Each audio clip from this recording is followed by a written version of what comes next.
Hello everyone, easy physics by N K channel पर आप सभी बच्चों का आज की इस वीडियो में बहुत बहुत स्वागत है।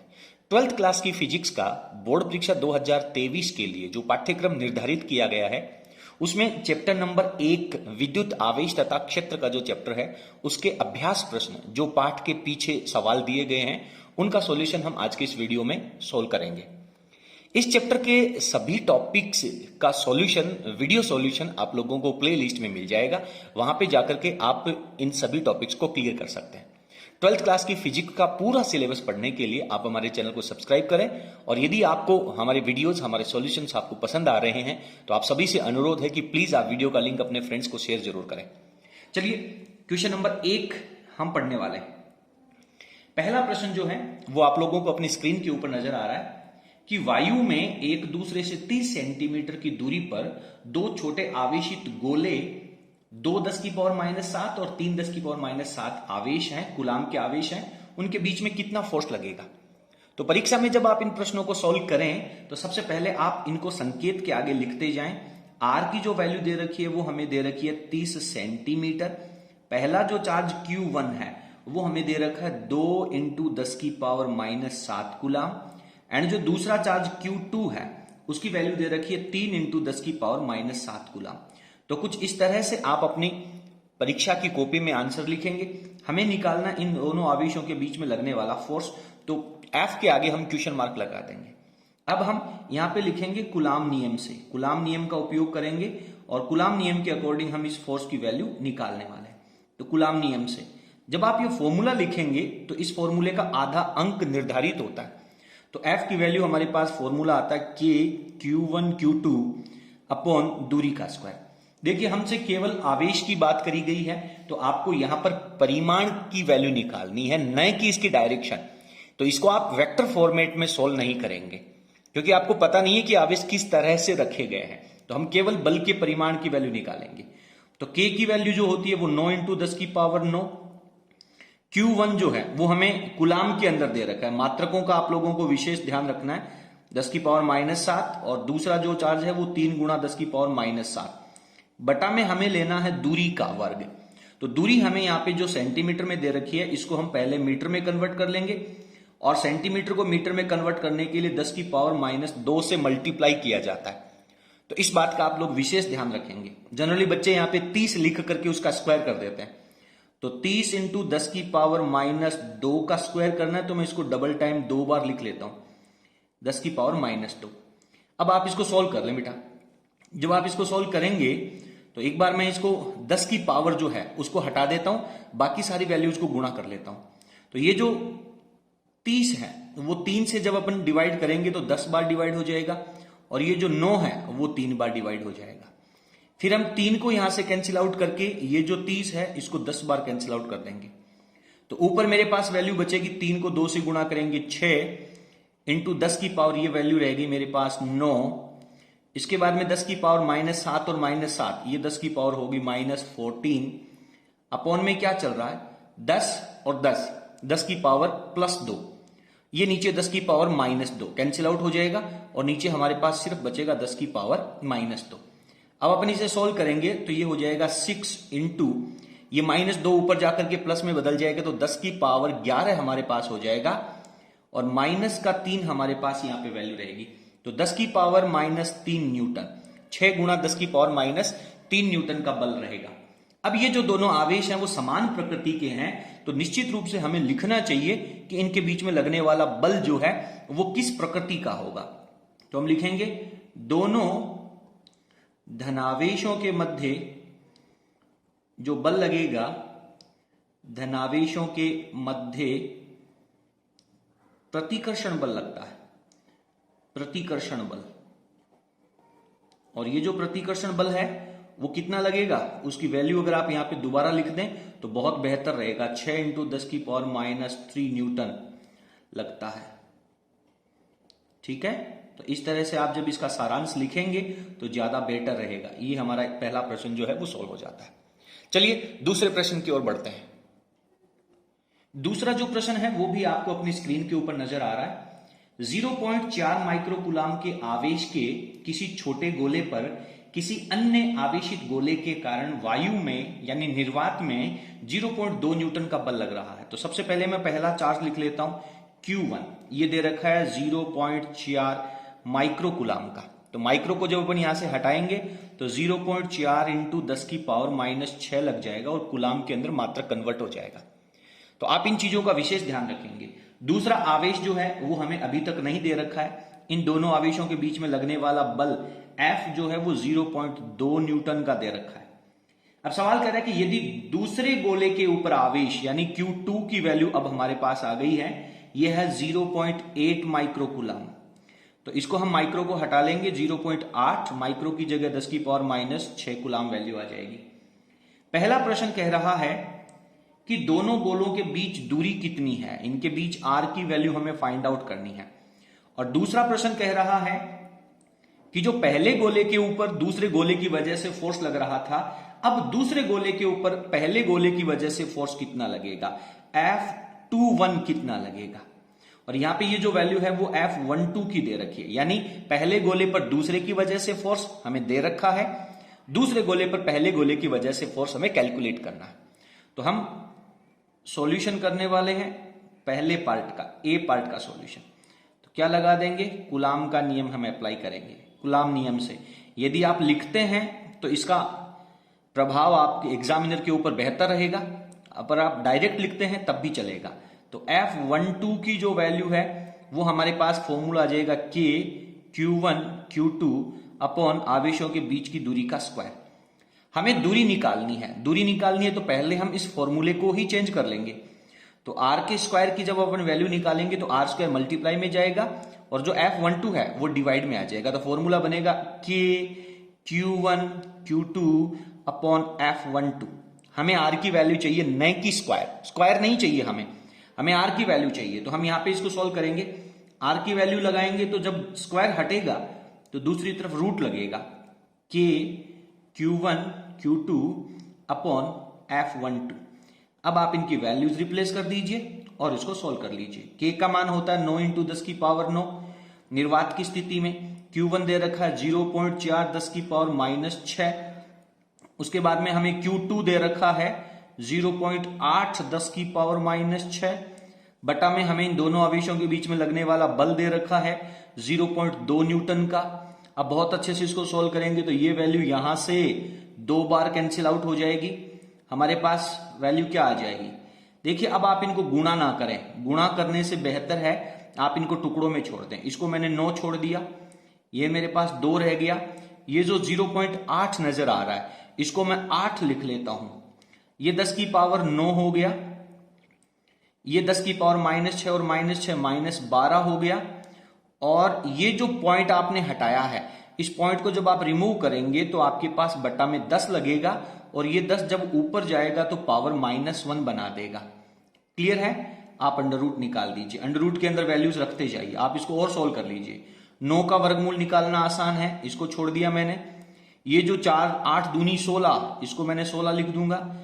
ये 10 की पावर कितना हो गया, माइनस का 12 और 1 माइनस का 13 हो गया और प्लस का 9 है तो माइनस का 4 आपके पास रह जाएगा। जब आप इसका वर्गमूल निकालेंगे तो 9 का वर्गमूल 3 हो जाएगा, 16 का वर्गमूल 4 हो जाएगा और 10 की पावर -4 का वर्गमूल -2 हो जाएगा। तो ये 4 3 12 10 की पावर -2 मीटर के अंदर आंसर आ जाएगा। जब आप इसको सेंटीमीटर में कन्वर्ट करेंगे तो 10 की पावर +2 से या 100 से गुणा करना होगा तो आपके पास आंसर आ जाएगा 12 सेंटीमीटर। तो इन दोनों आवेशों के बीच की जो दूरी है वो हमें 12 सेंटीमीटर दे रखी है। अब प्रश्न कह रहा है कि F21 जो है वो कितना होगा। तो कूलाम नियम के सदिश रूप में हमने पढ़ा है, चूंकि पहले गोले पर दूसरे की वजह से लगने वाला फोर्स और दूसरे गोले पर पहले गोले की वजह से लगने वाला फोर्स डायरेक्शन में विपरीत होते हैं और परिमाण में बराबर होते हैं। तो मैंने माइनस लगा दिया। जब मैं यहां पे मोड लगाऊंगा तो F12 के वेक्टर का mod this is equals to F21 के वेक्टर का मोड, यानी दूसरे गोले पर पहले गोले की वजह से जो फोर्स लगेगा वो भी परिमाण में बराबर रहेगा।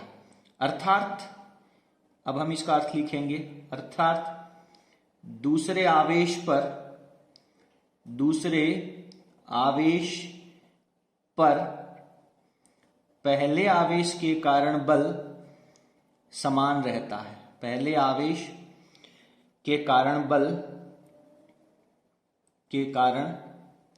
बल समान, और समान कितना, वैल्यू हमें पहले से दे रखी है 0.2 न्यूटन, तो 0.2 न्यूटन ही रहता है। इस तरीके से हम लैंग्वेज लिखेंगे। उम्मीद करता हूं कि दूसरा प्रश्न जो है वो आप लोगों को बहुत बेहतरीन तरीके से समझ में आ गया होगा। यदि आपको प्रश्न समझ में आया हो तो प्लीज आप वीडियो को लाइक जरूर करें और इसे अपने फ्रेंड्स के साथ शेयर कर हमें सपोर्ट जरूर करें। चलिए अगले प्रश्न की ओर बढ़ते हैं। प्रश्न नंबर 3 आपको अपनी स्क्रीन के ऊपर नजर आ रहा है कि जांच द्वारा सुनिश्चित कीजिए कि ke² upon gm electron and mass of proton विमाहीन राशि है। ये एक विमाहीन राशि है, ये बात हमें सिद्ध करनी है।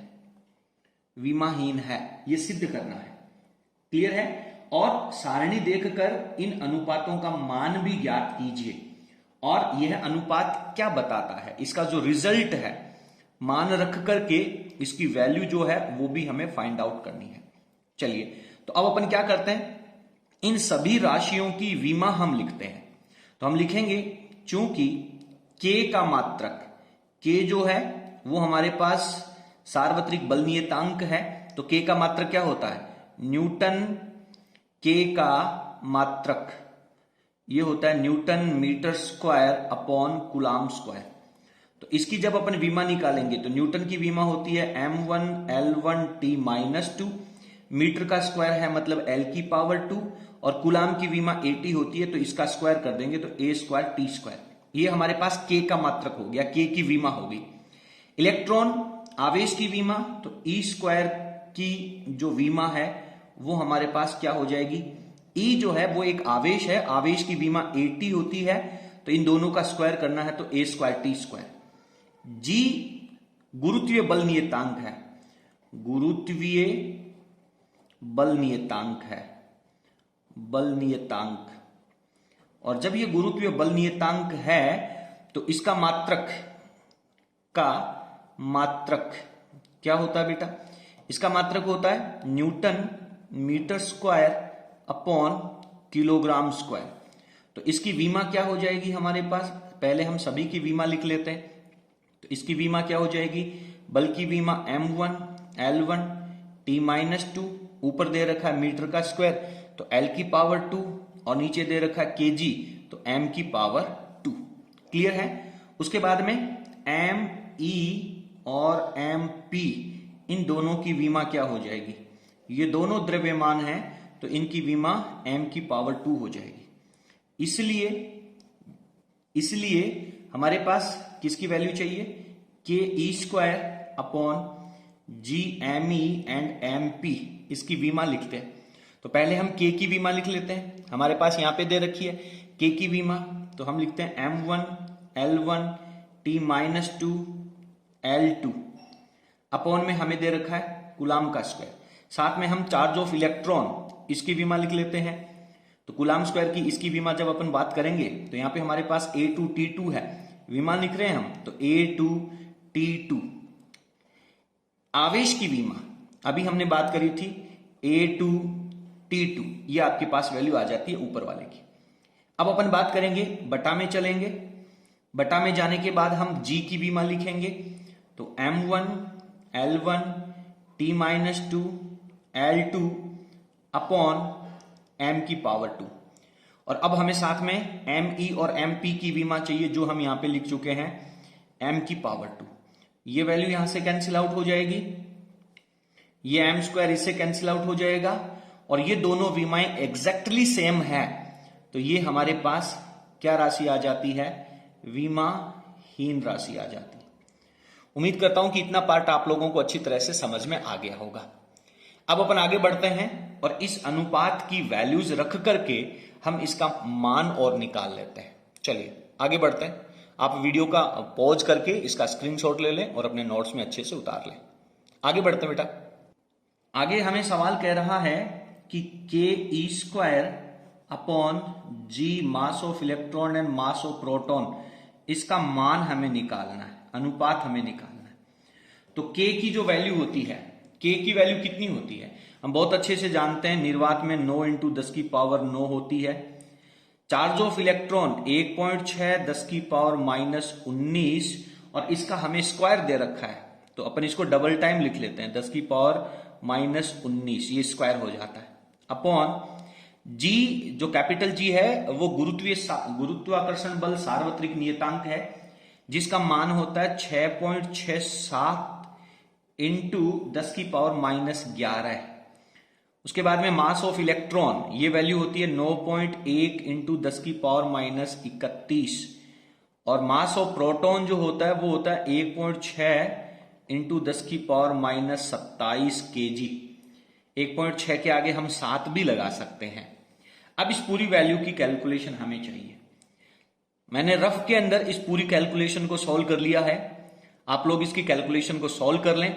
और कुछ एक प्रश्न ऐसे होते हैं जिनकी कैलकुलेशन फिक्स होती है, तो इस प्रश्न के अंदर हमारे पास जो कैलकुलेशन है वो फिक्स है। तो अगर आप अपना समय खराब नहीं करना चाहते हैं तो आप इसका जो आंसर है उसको याद भी कर सकते हैं। तो इसकी वैल्यू आएगी 2.27 × 10⁻, हमारे पास 39 आएगी। यानी ये जो बल है वो बहुत ज्यादा मात्रा में है और यहां पे इन दोनों का अनुपात है ये, तो ये एक मात्रकहीन राशि है। तो यहां पे हमें लिखना होगा कि ये जो अनुपात हमारे पास आया है वो मात्रकहीन है। अब ये जो अनुपात है वो क्या प्रदर्शित करता है? यह अनुपात प्रदर्शित करता है कि Ke² ये स्थिर वैद्युत बल का फॉर्मेट है और Gmemp ये गुरुत्वाकर्षण बल का फॉर्मेट है। इन दोनों का रिजल्ट पॉजिटिव आ रहा है और बहुत बड़ी वैल्यू आ रहा है। यानी इसका अर्थ क्या निकलता है? अर्थात स्थिर वैद्युत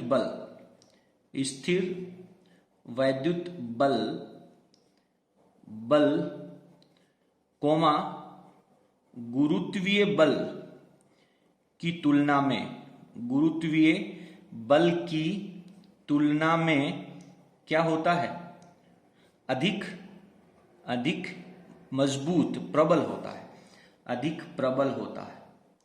गुरुत्वाकर्षण बल बहुत कमजोर होता है और स्थिर वैद्युत बल है वो ज्यादा पावरफुल होता है। तो ये हमें इसका जो सारांश है वो भी यहां पे लिखना चाहिए। उम्मीद करता हूं कि आपको एक क्वेश्चन नंबर 3 अच्छी तरह से समझ में आ गया होगा। आगे बढ़ते हैं क्वेश्चन नंबर 4 की ओर। अगला प्रश्न संख्या 4 आपको स्क्रीन पे नजर आ रहा है।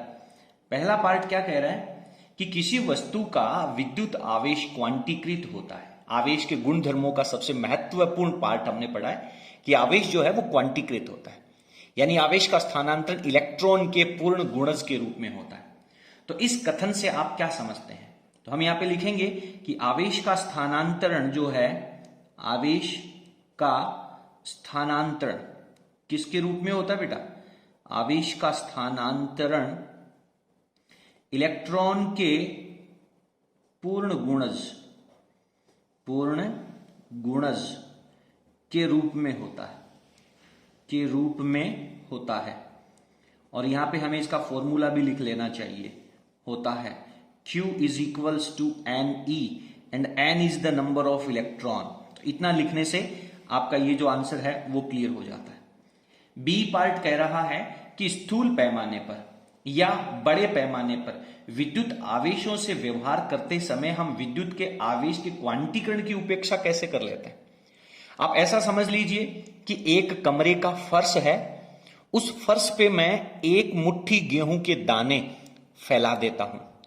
तो एक मुट्ठी गेहूं के दाने जब आप फैलाएंगे तो वो बहुत सूक्ष्म मात्रा में है, तो हम एक एक दाने को इजीली काउंट कर सकते हैं। लेकिन उसी कमरे के फर्श के ऊपर जब मैं 1 क्विंटल गेहूं को फैला देता हूं तो हमारे लिए एक एक दाने को काउंट करना कठिन हो जाता है।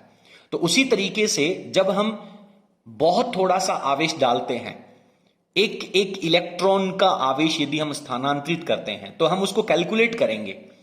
लेकिन जब बड़े पैमाने पर, जैसे मान लीजिए 1 कूलाम आवेश ही अगर हमें देना है, तो हम बहुत अच्छे से जानते हैं कि 1 कूलाम आवेश का मतलब होता है 6.25 × 10⁻18 इलेक्ट्रॉन।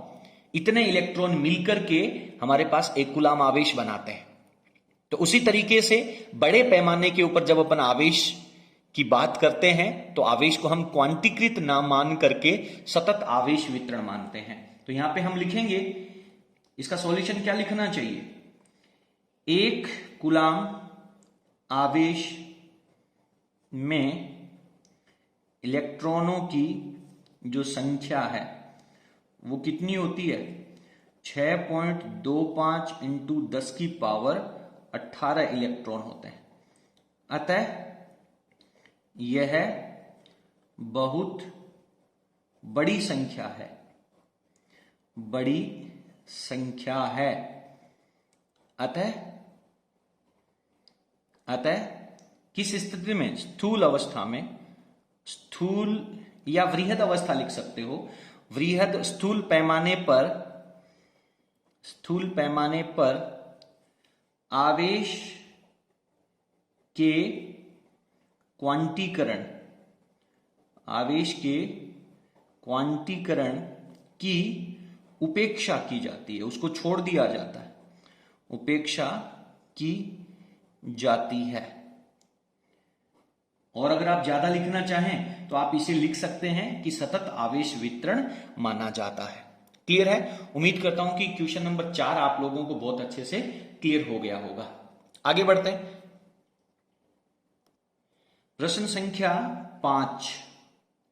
प्रश्न संख्या 5 कह रहा है कि जब कांच की छड़ को रेशम के कपड़े से हम रगड़ते हैं तो दोनों के ऊपर आवेश आ जाता है। कांच की छड़ है उसके ऊपर और रेशम के कपड़े के ऊपर, दोनों के ऊपर हमारे पास चार्ज आ जाता है। इसी प्रकार की परिघटना का वस्तुओं के अन्य युग्मों में भी परीक्षण किया गया है। बिल्ली की खाल को, एबोनॉइट की छड़ को, इनको जब अपन रगड़ते हैं तो एक पे पॉजिटिव और एक पे नेगेटिव चार्ज आ जाता है। स्पष्ट कीजिए कि यह परीक्षण आवेश संरक्षण के नियम से किस प्रकार सामंजस्य रखता है। आप कैसे कह सकते हैं कि आवेश जो है वो संरक्षित रहता है। इसके स्पष्टीकरण के लिए हम लेते हैं कि यहां पे हमारे पास रेशम का कपड़ा है, रेशम का कपड़ा, और यहां पे हमारे पास है कांच की छड़। यहां पे अपन लिखेंगे घर्षण से पहले दोनों उदासीन हैं। दोनों क्या हैं? उदासीन हैं। अतः इनका कुल आवेश कितना हो जाएगा? कुल आवेश 0 है। कुल आवेश 0 है। नंबर 2 में हम लिखेंगे घर्षण करने पर जो रेशम का कपड़ा है, उस रेशम के कपड़े के जो इलेक्ट्रॉन हैं वो हमारे पास कहां पे चले जाते हैं? कांच की छड़ पे चले जाते हैं। कांच की छड़ पे यहां से इलेक्ट्रॉनों का स्थानांतरण हो जाता है इस तरफ। तो ऐसा करने से क्या होगा? रेशम का कपड़ा जो है वो हमारे पास हो जाएगा धनावेशित, और कांच की छड़ जो है उसके ऊपर एक्स्ट्रा इलेक्ट्रॉन आ जाएंगे तो ये हो जाएगी हमारे पास ऋणावेशित। तो जितना चार्ज इसके ऊपर प्लस क्यू आता है उतना ही हमारे कांच की छड़ के ऊपर माइनस क्यू आवेश आ जाएगा। तो घर्षण के बाद का कुल आवेश, घर्षण के बाद रेशम के कपड़े एवं कांच की